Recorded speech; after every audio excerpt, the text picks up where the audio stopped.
हाँ, अब यहाँ देखेंगे भारतीय संविधान के भाग और अनुसूचियाँ क्या हैं। 22 भाग हैं, 12 अनुसूचियाँ हैं और आर्टिकल 395 है। ठीक, भाग 1 में लिखा है संघ और उनके क्षेत्र, संघ और उनके क्षेत्र। ठीक है, अनुच्छेद 1 से 4 तक इसमें दिया गया। भाग 1 में संघ और उनके क्षेत्रों के बारे में लिखा हुआ है। ठीक है, और भाग 2 में नागरिकता है 5 से 11 तक के, आर्टिकल 5 से लेकर आर्टिकल 11 तक के नागरिकता के बारे में लिखा गया है। ठीक है, भाग 3 में है मौलिक अधिकार 12 से 35 के बीच में। ठीक है, अपना मौलिक अधिकार है, फंडामेंटल राइट जो होता है 12 से 35 के बीच में है। भाग 4 में राज्य के नीति निर्देशक से तत्व, ठीक है, 36 से 51 में लिखा हुआ है। और भाग 4A में मौलिक कर्तव्य, ठीक है, जो कि 51A में लिखा है। 142वें संविधान संशोधन 1978 में इसको इंदिरा गांधी सरकार ने जोड़ा था। ठीक है, भाग 5 में संघ का वर्णन है, भाग 6 में राज्यों का वर्णन है, भाग 7 में 7वें संविधान संशोधन 1956 द्वारा इसमें निष्कृत कर दिया गया है। भाग 8 को संघ राज्य क्षेत्र 239 से 242 तक। भाग 9 में पंचायती राज स्थानीय स्वशासन। ठीक है, अनुच्छेद 243 से लेकर 243O तक। भाग 9A में नगर पालिका 243P से लेकर 243ZG तक। और भाग 9B में सहकारी समितियां 243ZH से लेकर 243ZT तक। भाग 10 में अनुसूचित एवं जनजातियों क्षेत्र 244 से लेकर 244A तक। भाग 11 में संघ और राज्य क्षेत्र के मध्य संबंध। भाग 12 में संपत्ति संविधाएं और वाद। भाग 13 में भारत के राज्य क्षेत्र के भीतर व्यापार वाणिज्य और समागम। भाग 14 में संघ और राज्य क्षेत्रों की अधीन सेवाएं। भाग 14(1) में अधिकरण 324 से लेकर 323B तक।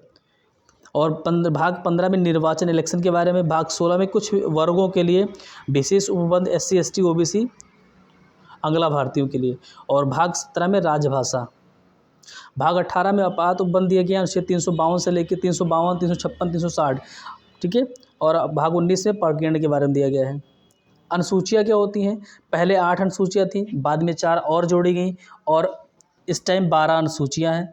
भाग 1 अनुसूची में राज्य और संघ राज्य क्षेत्रों का वर्णन दिया गया है। भाग 2 में वेतन भत्ता पेंशन आदि भारतीय व्यवस्था के पदाधिकारियों का। भाग 3 में शपथ और प्रतिज्ञान का प्रारूप है। ठीक है, राष्ट्रपति, गवर्नर, उपराष्ट्रपति ये तीनों अनुसूची के अनुसार शपथ नहीं लेते, इसके लिए विशेष अनुच्छेद है।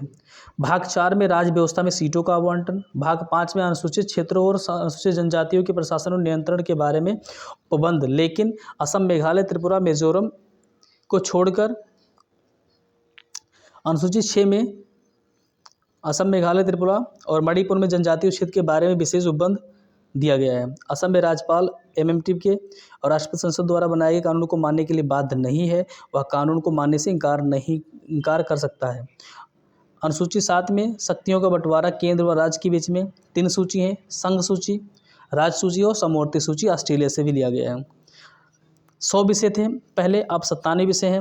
61 विषय पहले थे, मतलब संघ सूची में पहले 100 विषय थे, अब 97 विषय हैं। और राज्य सूची में पहले 61 थे, अब 66 हो गए हैं। और समवर्ती सूची में पहले 52 थे, अब 47 विषय बचे हैं। अनुसूची 8 मान्यता प्राप्त भाषाओं का उपबंध। 14 भाषाएं शुरुआत में थी, लेकिन आज प्रेजेंट टाइम पे टोटल 22 भाषाओं को मान्यता दी गई है। 21वें संविधान संशोधन के द्वारा सिंधी भाषा जोड़ी गई। 71वें संविधान संशोधन द्वारा कोंकणी, मणिपुरी, नेपाली भाषा जोड़ी गई।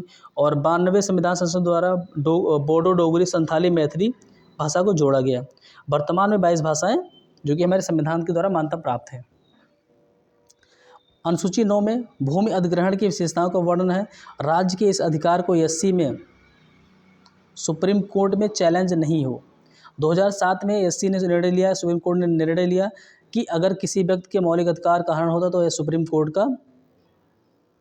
कोर्ट में चैलेंज किया जा सकता है। और अनुसूची 10 जो है भारतीय 52वें संविधान संशोधन 1985 में यह अनुसूची दल बदल आधार पर निहित का उल्लेख करती है। अनुसूची 11 जो है 73वें संविधान संशोधन 1992 में जोड़ी गई। पंचायती राज, स्वशासन, पंचायती राज अधिकरण और प्राधिकार दायित्व। अनुसूची 12 नगर पालिकाओं के अधिकार प्राधिकार दायित्व के बारे में है, ठीक है। और 18 विषय नगर पालिकाओं को दिए गए हैं। संघ और इसके क्षेत्र। भाग 1 से 4 तक इंडिया अर्थात भारत का राज्य संघ होगा। संविधान में हमारे देश का नाम भारत है।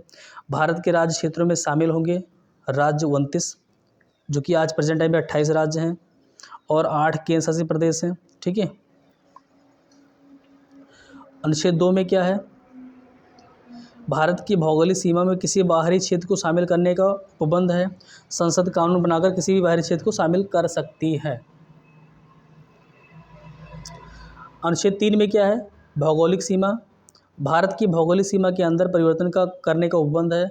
नए राज्यों का निर्माण, नए नाम परिवर्तन, सीमा में परिवर्तन आदि प्रक्रिया संसद में बिल लिया जाता है। बिल लाने के लिए राष्ट्रपति उस राज्य के विधान मंडल से पूछता है।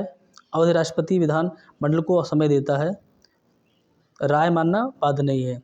बिल को साधारण बहुमत से पास होता है। अनुच्छेद